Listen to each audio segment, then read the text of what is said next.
Hello everyone, welcome to another QuantInsti webinar. This is your host 𝗨𝘀𝗀𝗃𝗃. Today we have a session on trading alpha, developing a micro alpha generating system. To discuss this fascinating topic, I will be joined by my colleague Rushta Ansari. Rushta is a technical content manager working in the Quanta research and content team at QuantInsti. Her educational background includes a postgraduate diploma in financial management. She also has hands-on experience in trading equities. So let's welcome Rushta. Hi Rushta, thank you for tuning in. How are you doing today? Hi, Kshitij. Yeah, I'm doing great. Thank you. Wonderful. Now, I would like to introduce our guest speaker of the day, Dr. Thomas Starke from Sydney, Australia. A special thanks to him for joining us this late from Sydney. Dr. Starke is an expert in artificial intelligence and quantum computing domain, and a lot of you already know him.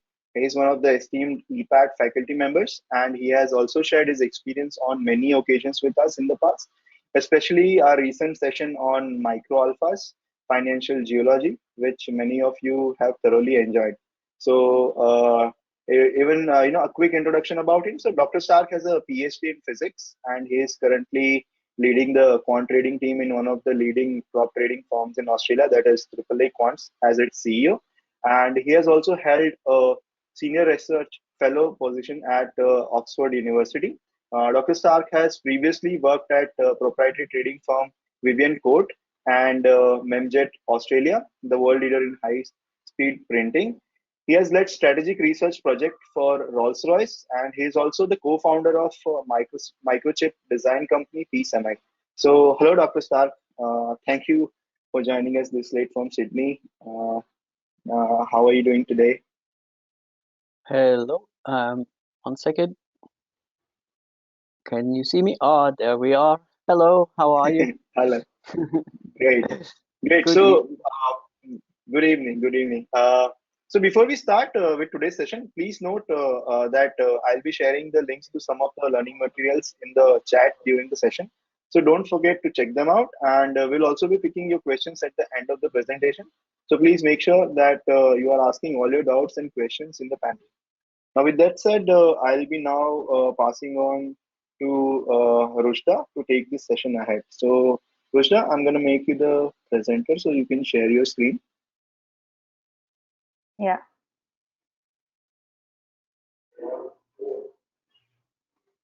All right. So I hope everyone can see my screen.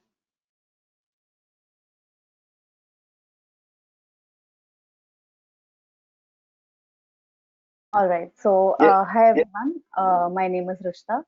I'll be co-hosting this webinar today. I'll be asking a few questions related to the previous webinar that we had held with Dr. Starke. Before we start, I want to ask, okay, is my screen not visible?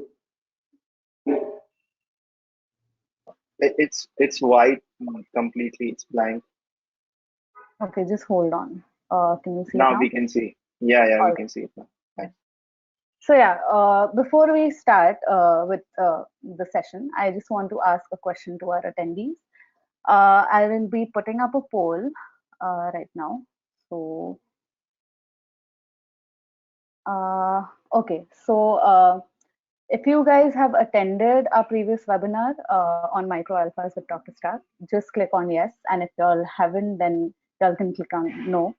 I'll give this about 30 seconds and then we can see the results.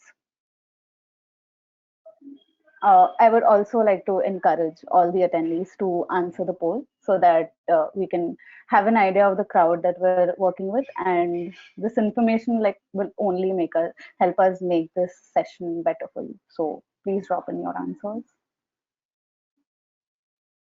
Okay, I'm getting quite a lot of answers.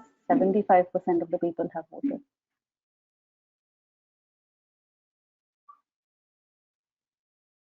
Okay, so I'm going to close the poll in about 5 seconds.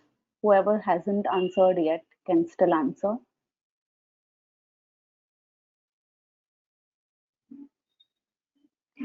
Okay, so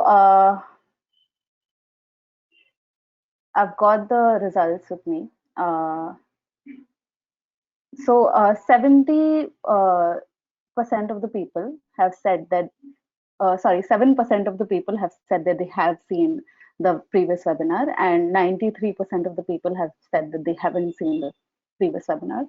So for the people who haven't seen the webinar before, we'll try to make this session as simple and as easy to understand as possible. And for the people who have seen the previous webinar, I'm going to ask a few questions related to the previous webinar, so that because we've got quite a few questions after the previous webinar, I'm going to be asking some of the most commonly asked questions. So yeah, all right. So on that note, let's just begin with the questions. Okay. Let's do it. So yeah. All right, Dr. Starke. So when we talk about alphas, right, it typically refers to the excess returns of a portfolio. Does this definition hold true when it comes to the concept of micro alpha? Is the concept of micro alpha much more than just excess returns? Okay. Well, let's be clear first what alpha actually is.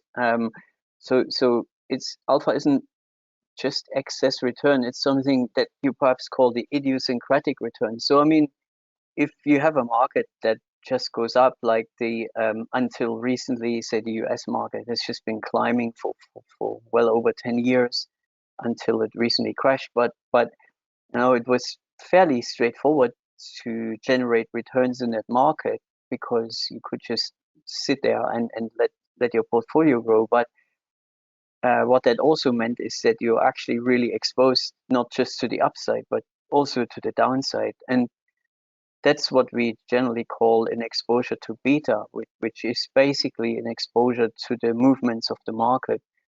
Now, when we talk about finding alphas, mining alphas, extracting alphas, it means that we extract returns that are somewhat independent of the market. They have you basically make money, but you're not exposed to the market. It doesn't mean that you're always winning, but it means that when the market has a big crash, it doesn't necessarily phase you very much. And so when you talk about alphas, it's generally the idea that you generate returns through your trading that are somewhat independent of the movements of the market. So in that sense, most alphas are more or less, you know, the same in that they have this what you call idiosyncratic returns independent. And what you could also call this is that these are returns that are somehow associated with the skill of the portfolio manager, of the trader. So there is not really a skill in just sitting or on a stock, and you know, if the stock makes money, then you know, that's just purely coincidence, and you know, you're making money from what you call beta. Whereas if you're a very skillful manager and you generate returns that have nothing to do with the market, then that is actually a real measure of your capabilities, and that's what we often call alpha. I hope that makes some sense. Yeah, it makes sense. So that is what alpha is. But does alpha and micro alpha mean the same thing? Yeah, micro. So alpha is generally a term that is often used in funds and portfolio management. And as I said, it's those returns that are represented by the skill of the manager rather than just the movements of the market.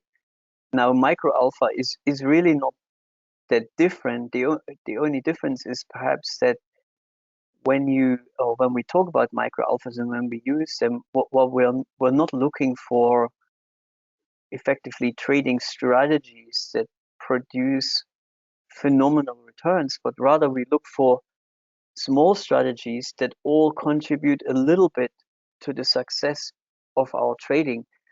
And someone actually someone I read, and I can't remember what it was, made a really good comparison in that in the old days of the gold rush, people were, you know, going around to rivers and so on, and they were panning gold in pans and hoping to find solid gold nuggets.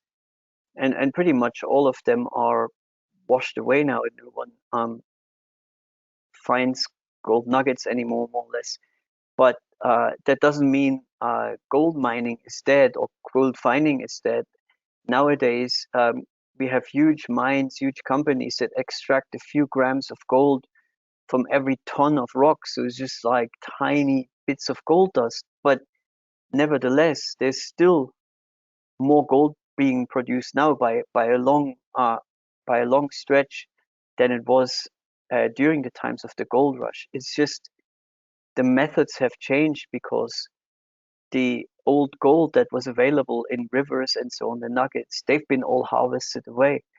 And so we could say that alphas, sort of larger alphas that have existed for the last, say, 20 or 30 years, and that were used by a lot of funds and asset managers, a lot of them have now been arbitraged away, overused, and so on. The market has become, has changed. And so that doesn't mean it's not possible to extract profits from it anymore, systematic profits, but it's just changed. And the way it changes basically to move to new systems that do things in a different way, similar to the way gold mining has changed. Okay, so smaller strategies that contribute to generate alpha. Correct, yes. Okay, so just like moving on to the next question. Can you explain how did we come from trading with simple technical indicators such as moving averages to trading with micro alphas? Like when did trading alphas come into the picture and why do we need it? So I mean, in some sense, the idea of micro alphas is not that different from, say, the idea of a technical indicator, and technical indicators are also used in the idea of micro alpha development, where basically what you would do is typically you look for any anomaly, weakness, or inconsistency in the market that is systematic and can be systematically exploited, right? That's the idea. The question is, of course, how do you find those inconsistencies? And some people will say, well, you know, you use machine learning. And now people who know me, they probably know that I have been using machine learning extensively. But unfortunately, machine learning has very strong limitations in many ways. And there is still quite a bit of manual work to be done as well to find anomalies in the markets that can be exploited. And I guess what I want to do in this course is to give people tools and help to make this process very fast and efficient, and really able, you know, give them the ability to do this a lot better than perhaps they used to, because it's actually not that straightforward. Specifically, if you want to look for a broad range of alphas, to just go and do that, you know, typically people that I know that build automated trading strategies, it takes them a fair amount of time, and what I want to in this course is really to show people, hey, look, this can actually be done a lot quicker, and you can build backtests that run incredibly fast. So I show in the course that, you know, you can run a 20-year backtest with, say, 10 or 15 instruments in something like 20 milliseconds, which is not normally what people's backtests, the time frame people's backtests run. So so basically, when we talk about micro alphas, it's not substantially new, but what has really changed is the tools that we can use now in order to exploit these, and also the methodology. Just as, you know, mining has been around for at least 1,000 years, I suppose. But, you know, mining 1,000 years ago isn't the same anymore as mining now, you know, whether you mine coal or gold or whatever. This is like a totally different process. And while the principle is still the same, the tools and the methodologies have really progressed and moved on. And I guess what I'll do with this course is I want to give people the tools, the more modern tools, to deal with this. Okay, so talking about market inefficiencies, what are some of the market inefficiencies that can be used for trading alpha? Right. Well, so the idea of micro alphas is really that you exploit any inefficiencies you can really think of. You know, there's clearly a lot of them, and I've got a large toolbox myself of inefficiencies that I can look at, and probably some of you can already answer a number of those. And I mean, market inefficiency is nothing else than another word for, I guess, trading strategy. So what we're really doing is, when we're building a trading strategy, we're exploiting an inefficiency in the market.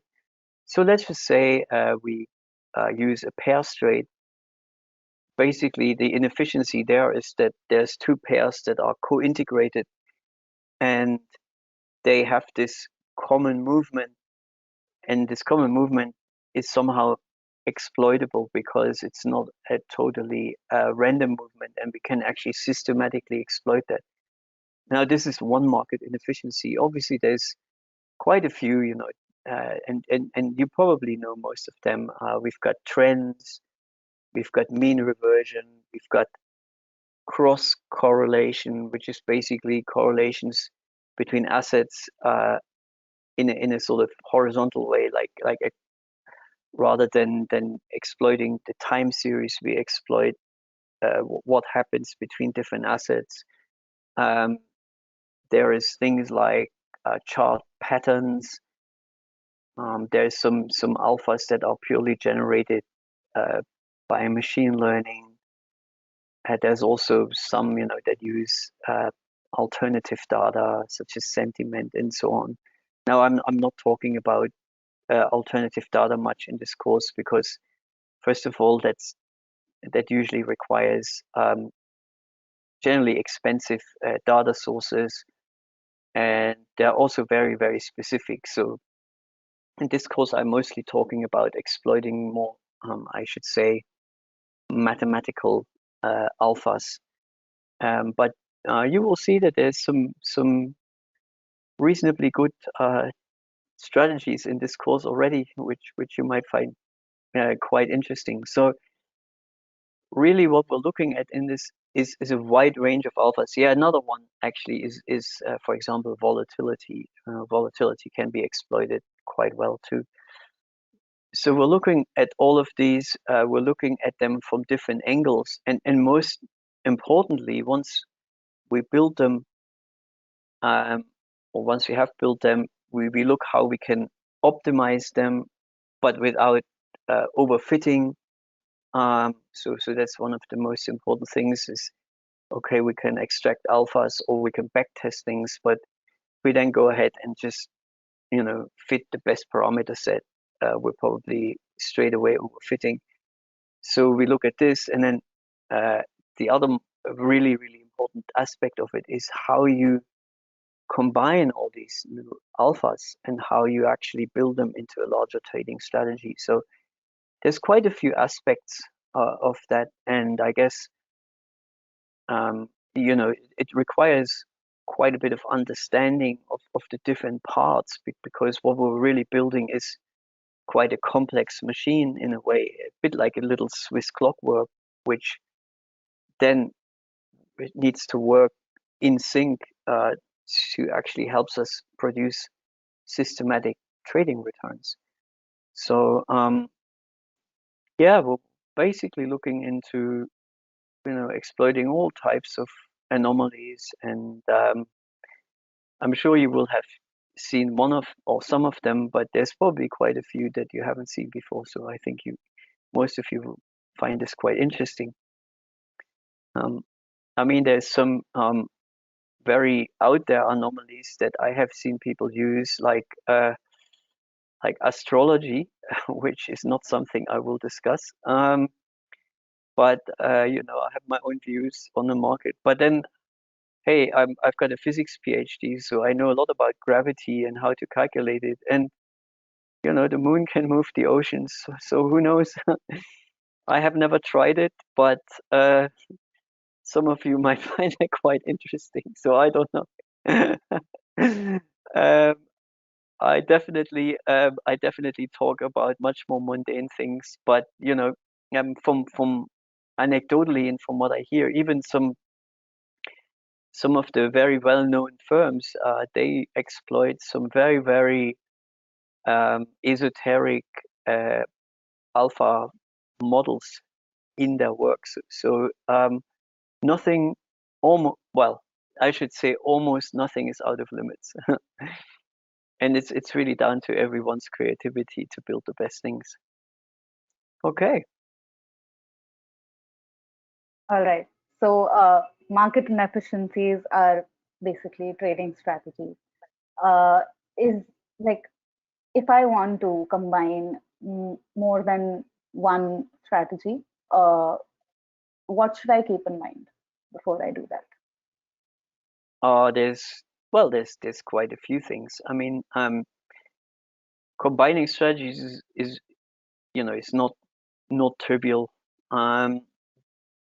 For various reasons. One is that, of course, you have to make sure that your timestamps are correct and they're aligned properly. That's self-evident, but it's not necessarily obvious, and it's very easy to make mistakes in many of these things. And I guess in the course I'll show a little bit how this is done in a really efficient way.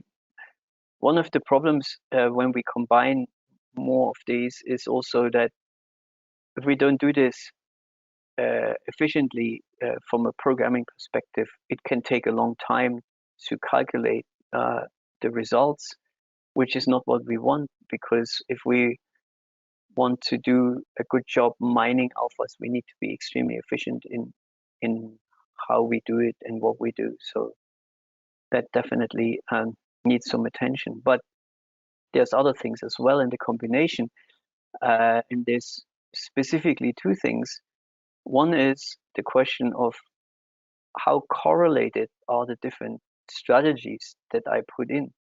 So let's just assume I have like two really good strategies, but they're basically having a quite similar behavior.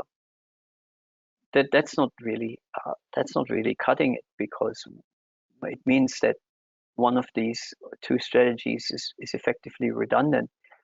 And so what we really need to do is look in detail at the properties and the behaviors of the individual strategies and see whether they can actually complement each other. Even if you have strategies that don't actually look great at all in their performance, when you look at it as a standalone isolated system, if you actually combine it with other strategies, it might actually be just exactly the thing that you need to really improve your metric that you use, say your Sharpe ratio or your profits or whatever, just to tip it over the point where you say, well, now I have something really great. And that's not always obvious. And the other thing that is really important when you combine strategies is how you weight them, because not all strategies are produced equally. Some of them, you want them to have more impact on your trading than others. And then the question is, well, how do I build a system that weights them in a optimal way? and what does that need to look like? And again, that's not always obvious, and there's a few counterintuitive processes here which I will be talking about. So yeah, I think that there's a few moving parts, but you know, if everything was that simple, then everyone would already be a billionaire, and obviously we're not. So so it's really important to put all these things in perspective and consider all the various parts. Of course, that takes time. It's not something that you can learn in 1 week, but I think it's worthwhile. It's actually super interesting as well. I actually still have been doing it for quite a long time now, and I'm still enjoying the process very much. Okay.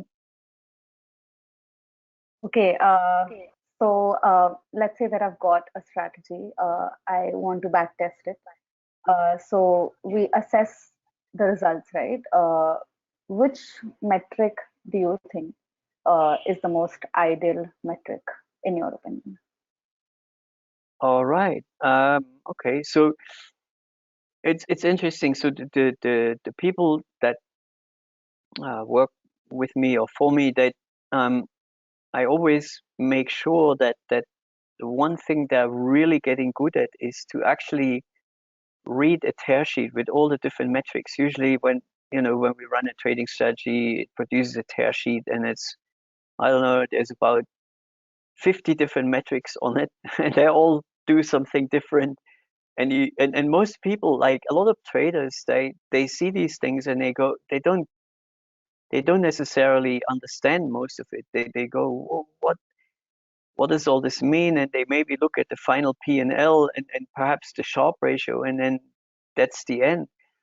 But actually, that's a really not so good idea, because what's actually really interesting is when you really understand these tear sheets, it's like a fingerprint of your strategy, and each fingerprint is different. And when you really dive into these metrics a bit more and you see how they work together, you get a really good understanding of each individual strategy and the fingerprint of each individual strategy, which then makes it much easier then to go and pick and combine them, the ones you research, in an effective way, so that you can actually then build a much better overarching trading system that combines all these micro alphas that you have researched. And so there is no most important or ideal metric. There is specific metrics that apply to specific use cases. So for example, if you have a strategy that trades quite frequently, it rebalances whatever every day or so a little bit, then perhaps the Sharpe ratio is a good metric. Obviously, P&L is a metric that you cannot discard. It's really important. But let's just assume you have a strategy that only trades a few times a year, but every trade is a very high confidence trade, and you go, well, actually, I really want a strategy in my portfolio, because every time I trade this strategy, it's pretty much a win, and why should I not? Now, if you run the Sharpe ratio on a strategy, the standard deviation of this will be extremely high, and hence the Sharpe ratio will be really low. So on paper, if you just look at the Sharpe ratio, it doesn't look good. The P&L may not even look that good, because perhaps, if you have a few trades a year, and it only makes 1% on the underlying asset, then it doesn't seem like it's a lot. But if you actually have really high confidence strategies and the signal comes up, you might want to consider leveraging that strategy up to a higher point, because you're so confident about the strategy winning. And then the metric of the Sharpe ratio is really not that great. And what you actually want to use is something like profit factor, or at least Sortino, which is like the Sharpe ratio, but it only it doesn't punish you for the positive returns. So different things, different metrics are good for different things. Now, alpha is actually a very important metric, alpha and beta, because what you really want to make sure is that the beta of your systems is relatively low, so you're relatively low correlated to the underlying market, but at the same time you want high alpha. So yeah, there's, as I said, there's many metrics. There is definitely no best one. There's a few that I use very frequently, and I already talked about a few of them. There's a few others. You know, one that's really important is compounded annual growth return, CAGR. But obviously drawdown is a really important metric. And then there's average drawdown. There's many of them. And so, as I said, the most important thing is when you read your tear sheet, get into a habit of seeing each tear sheet as a fingerprint of your strategy, and you get a feel for it after a while. This is an interesting strategy. This one may look good, but I can't add it to my portfolio, and so on.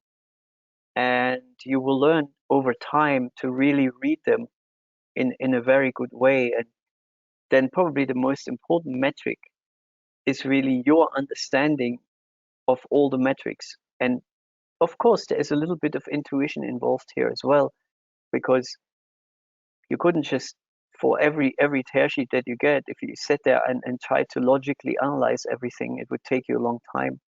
But if you have done it often enough, after a while, you just look at it and very quickly, you just see a few numbers and you get a really good sense of what this particular strategy or this particular alpha delivers. And that's the most important thing.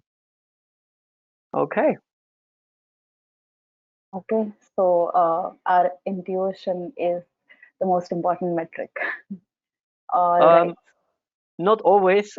I mean, one thing I learned is not to trust my intuition, but this is not about intuition about a specific trade. It's more a, you know, even a mathematician often, you know, they do something and they can't necessarily straight away explain why they did something or why they saw something. But then, and I mean, I've been a scientist myself, and I remember one of my best papers was literally some intuition I had while I was driving my car, and then I got really excited, and then I only went back and backward rationalized what this actually meant, and I wrote down the equations and so on. So it's often the first step is indeed the intuition, but then it's important to backward rationalize. Oh, how did it get there? And you know, it's really important not to forget that just pure intuition is definitely not always advisable. It can be good, of course, and some people have more. I don't necessarily have it that much, but since I'm a quant analyst, I generally tend to back up my intuition with some hard facts and mathematics or programming or simulations, right? So you know, gotta be reasonably careful with that. Okay, so all right, talking about different categories of alpha, right? We have time series alpha, cross-sectional alphas, timing alphas.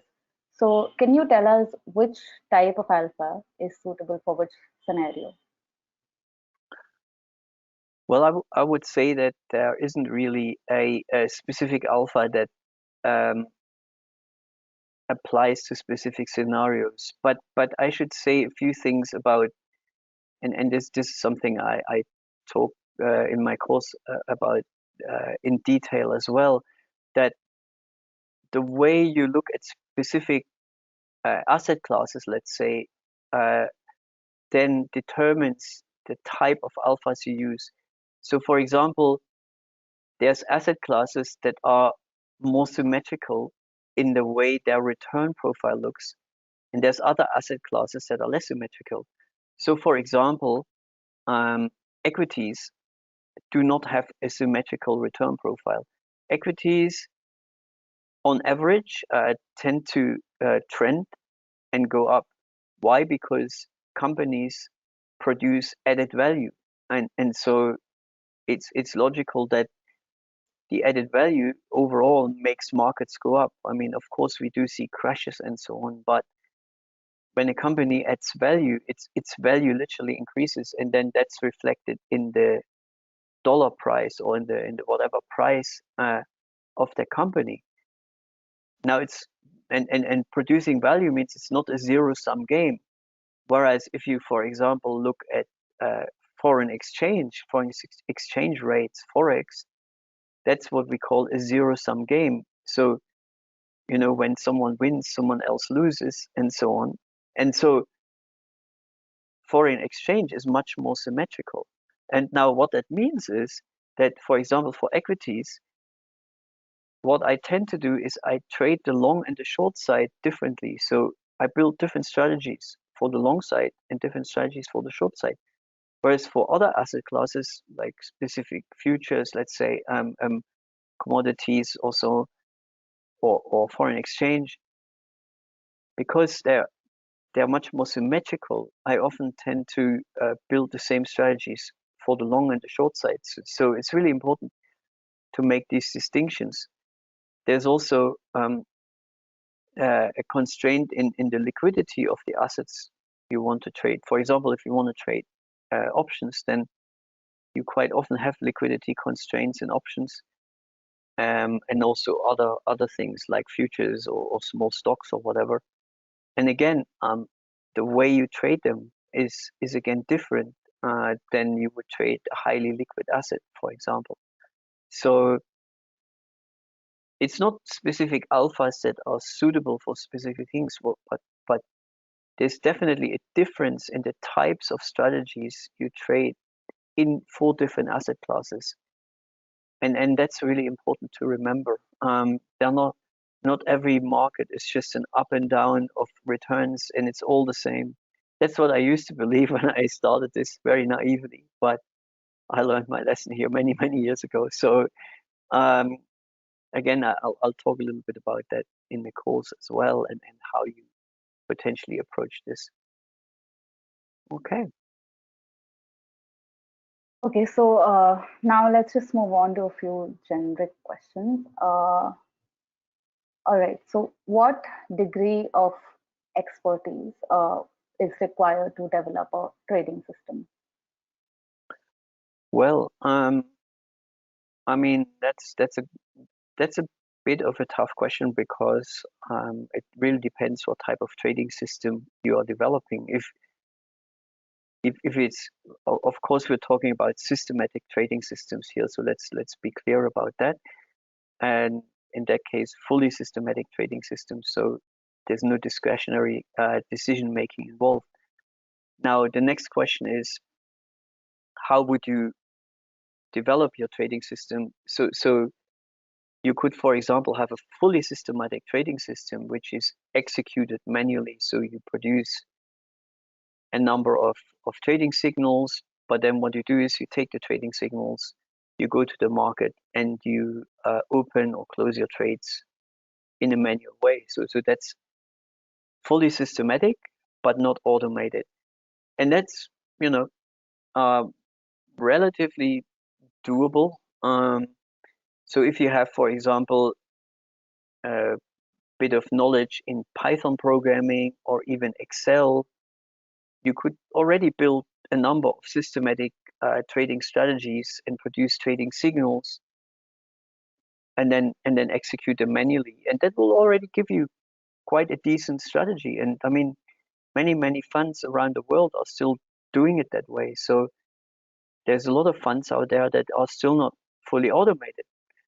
Now, if you want to be fully automated, then what you definitely need is a lot of expertise in rock solid programming, and most likely Python will not do that for you anymore. If you really want to build fully automated trading systems, you want to have code that is actually running reliably, and you probably have to then go to a language like C++. Specifically, if your execution needs to be fast and low latency, then you probably need a programming language that is more robust, like, for example, Java, C++, and apparently Rust is used quite a bit these days now. Now, I don't have any expertise with Rust, but I do have expertise with Java and C++. And so if you go to automated systems rather than a manual execution, then your expertise needs to be a lot broader, a lot more complex. For the quantitative part of it, so actually building the alphas, what you need is probably a little bit of basic statistics. So you don't need to be an absolute expert. You just need to understand some basic statistics. Even if you don't understand the basic statistics, it's fairly straightforward to learn them. You need some expertise in programming.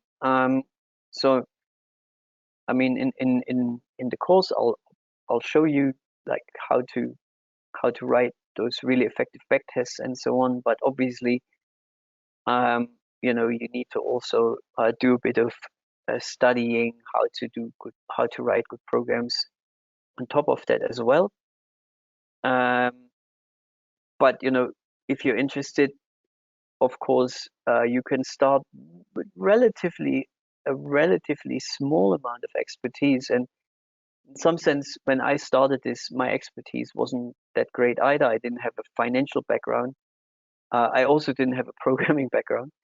But I mean, I've obviously had a physics background, but when it comes to trading, I'm very much self-taught. So I started with comparatively little expertise in that myself.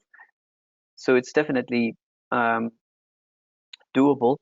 And with all the tools and the courses and everything out there now, you can really boost your knowledge and you can progress fairly quickly, much quicker than when I started about 14, 15 years ago. There was very little on that topic, and you had to really dig deep to find anything. And usually what it meant is read books with 700 pages full of equations and somehow try to understand what's in there.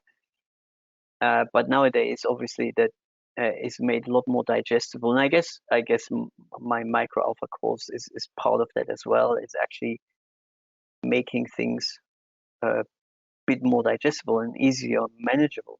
It doesn't mean it's easy and simple, it's still complex, but it's much easier than a pure academic book full of equations. And it's a lot more hands-on. So yeah, if you don't have like super developed expertise, I think you're still fine. If you have a background, at least in some quantitative discipline, maybe maths, programming, engineering, I think then you're very well equipped to do this. All right. So I think the next question is again a very frequently asked question. How long does it take to develop a trading system? How long is a piece of string? Well,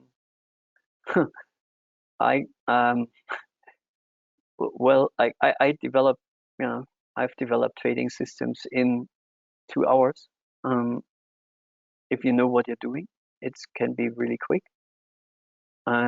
If you still learning, then it'll take longer.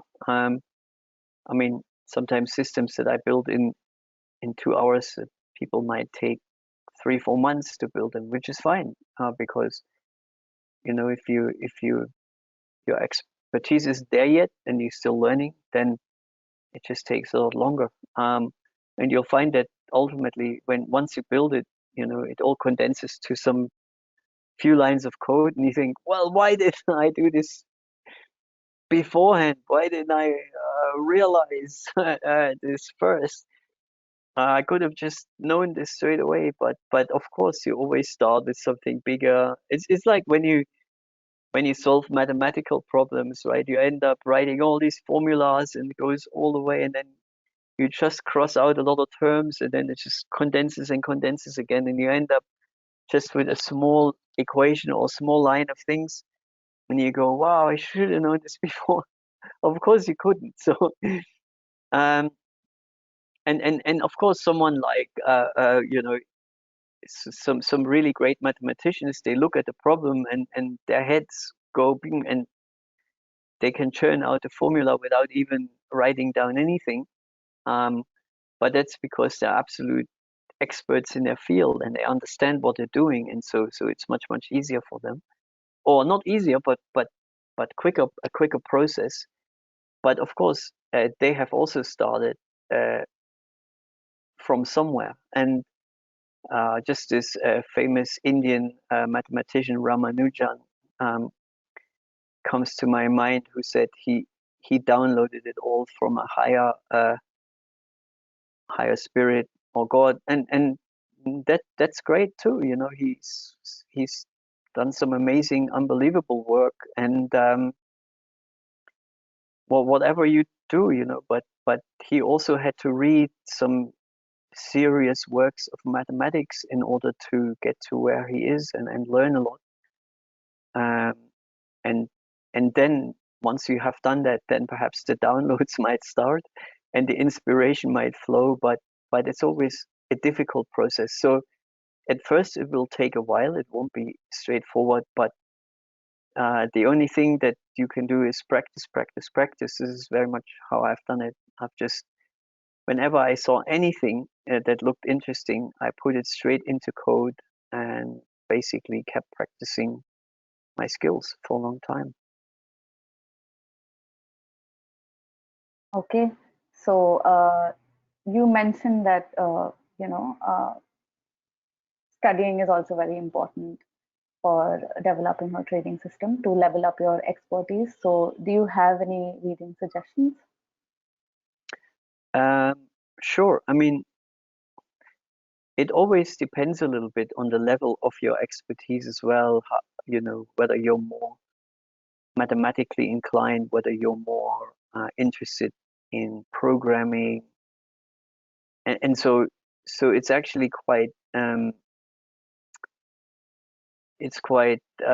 tricky to give like really good recommendations, because a book that is really interesting for one person might just be totally over the head of someone else. I mean, if you're interested in this course, probably some really good prerequisite, if you can stomach it, is Grinnell and Kahn's Active Portfolio Management. So everyone that I worked with, I made that in some sense compulsory reading, or at least the first 100 pages of it. So it's a book, 670 pages, I believe, densely packed with equations. But it's actually, once you work through it, and I have done that, it's actually phenomenal value in this book, and it does take time to read through it, but it basically sums up the whole idea of alphas and how you manage them and how you manage portfolios of assets and different alphas and so on. But of course, the difference from this book, let's say, to a course like mine, is that this book purely talks about this from a theoretical perspective and from a mathematical perspective, whereas what we do is we actually look at the real case studies, examples, and most of all, how to put this into computer code. And I think you'll be really interested to see that a lot of backtests that you can do, even with relatively complex strategies, can be reduced to like one line of Python, or maybe 2 lines of Python. Like most of the time with 2 lines of Python, you can build a full backtest, including the P&L plot at the end, which is pretty amazing. And I know that there's a lot of people that haven't really seen this before. And I mean, I've seen people build backtests with like, 500 lines that you could actually reduce to 2 lines, literally, and make it run from 2.5 hours down to 100 milliseconds or so. So there's huge, and it's clear that there's massive benefits when you know what you're doing in that department, because if your backtest runs in less than a second rather than a few hours, you can just go through a lot more, and you can do a lot more mining and a lot more exploring.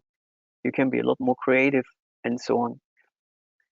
So there's obviously books on programming, but there isn't really much of a suggestion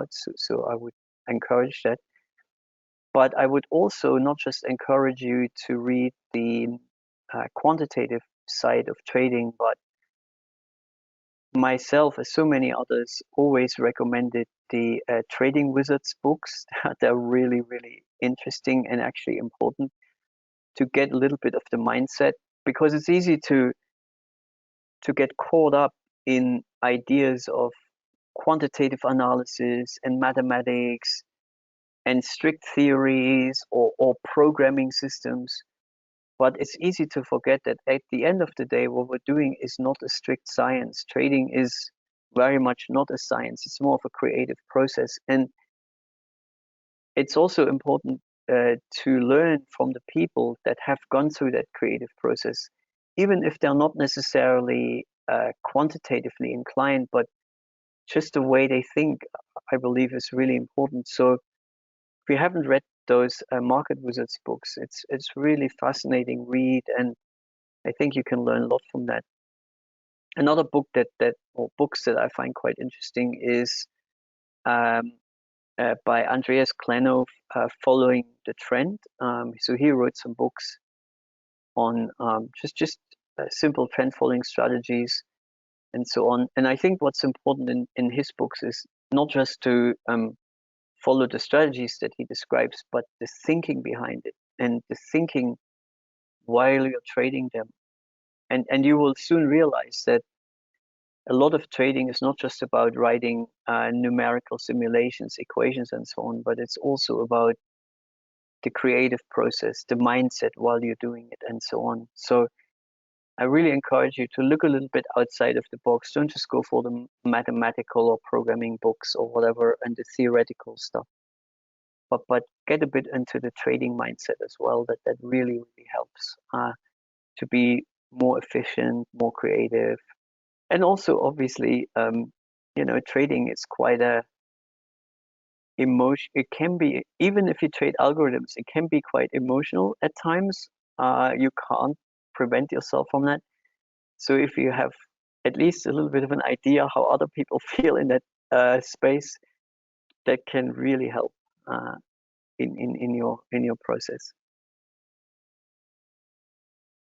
Okay, thank you for your suggestion and for answering all the questions from the previous webinar. I think we're almost out of time, so we're going to open the floor for some questions from our current attendees.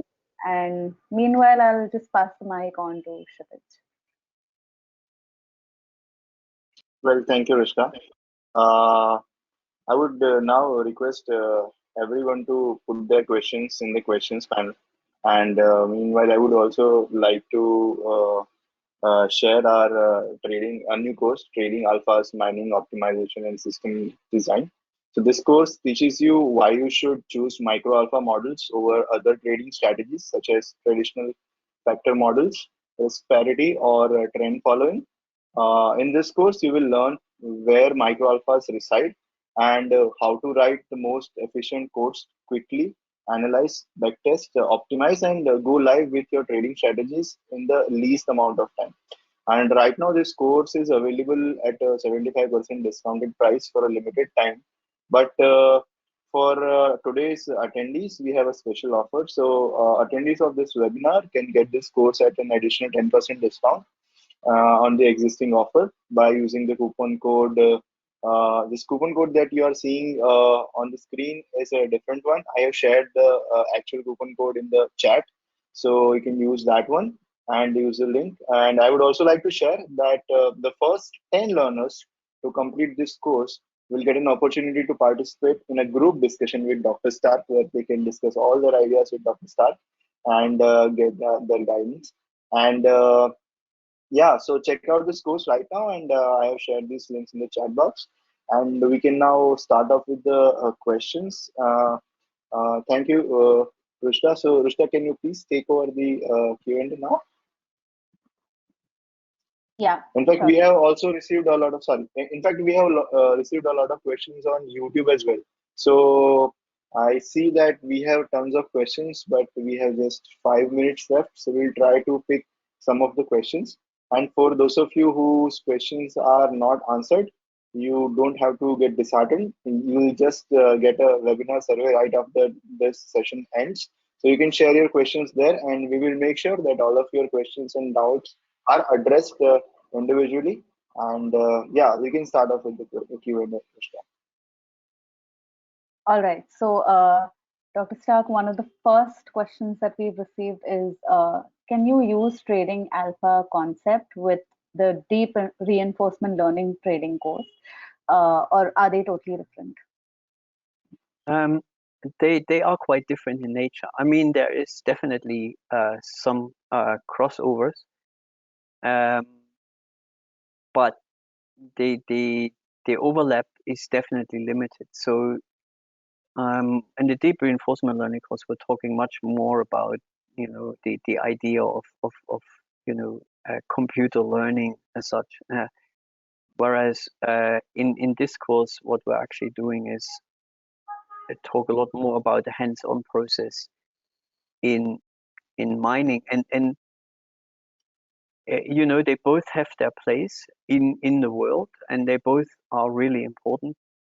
I would say that the alpha or micro alpha approach is definitely still a lot more dominant in you know, trading, institutional trading, and so on, while the AI approach is still very much still in its infancy, I would say, in the trading world.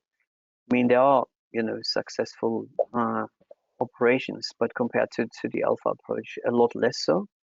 So yeah, I think that the two are, you know, quite different. And of course, I wouldn't necessarily create two courses that are very much the same. So I wanted to make sure they are sufficiently orthogonal to produce enough value.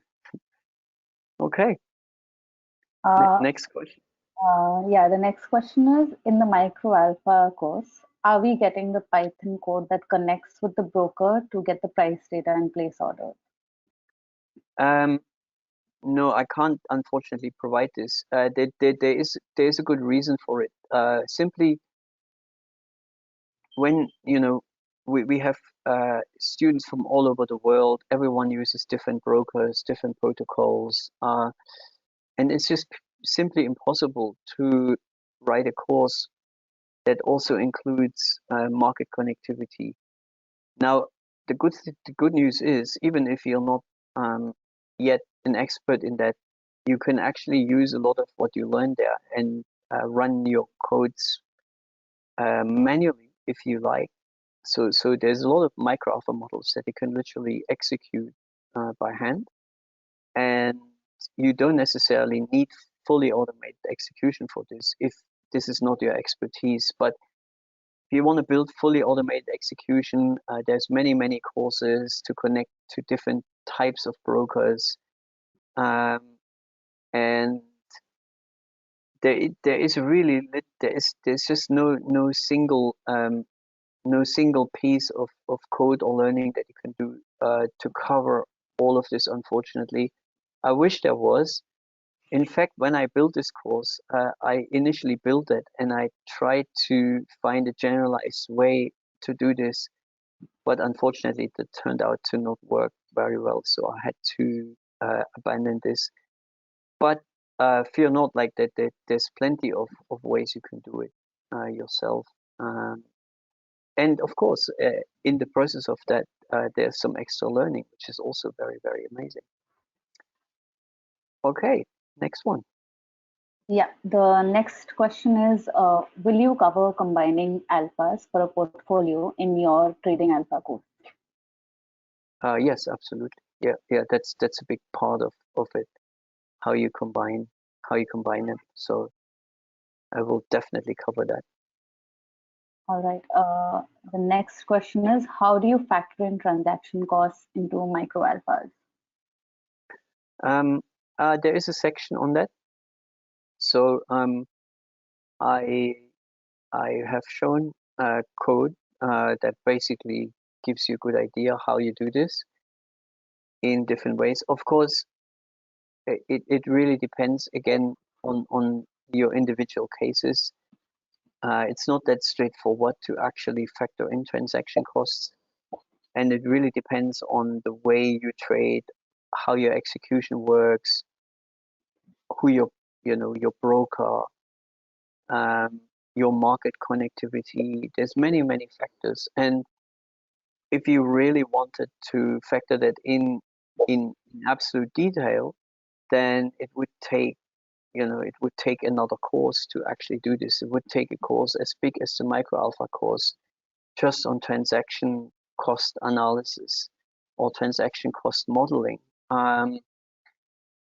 So unfortunately, I can't completely factor it in, but what I have done is give a reasonably good overview of what you can do to get a decent understanding of how to factor them in, so you're not having to guess, but you can actually factor them in and be reasonably conservative with it, so you can say, well, I can be quite confident that even after transaction costs, my system will still work. Okay, next one. Yeah, so one of our attendees, he's been trading for the last 15 years, and he says that I've coded and backtested my trading strategies with C++ and C# on NinjaTrader and have a good performance ratio and profit. Should I switch to Python just because it's so popular? Not really. I mean, if what you're doing works and it's making you money, why would you change? I don't, there's no point.